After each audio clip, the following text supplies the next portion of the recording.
السلام علیکم دوستوں، امید ہے آپ سب خیریت سے ہوں گے۔ دوستوں، آج کل گرمی بہت زیادہ ہے اور سورج کی تیز شعاعیں آگ برسا رہی ہیں، جس کی وجہ سے ہماری جلد بھی بے حد خراب ہو جاتی ہے۔ ہاتھ، پاؤں اور چہرے کی رنگت خراب ہو جاتی ہے اور جلد جھلس جاتی ہے، جس سے جلد چھٹکارا پانا آسان نہیں ہوتا۔ آج ہم آپ کو ایک ایسی بیوٹی ٹپ بتانے جا رہے ہیں جس کو آزما کر آپ پوری جھلسی ہوئی جلد کو نکھار سکتی ہیں اور 2 سے 3 استعمال میں اس کا رنگ واپس بحال کر سکتی ہیں۔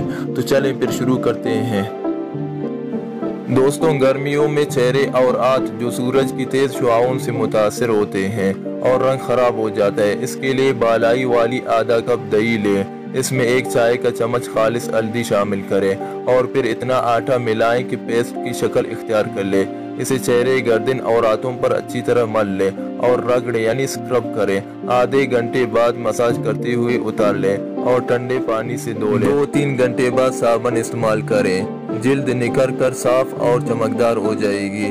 سورج کی شعاعوں سے جھلسی ہوئی جلد پھر سے نرم و ملائم اور چمکدار ہو جائے گی۔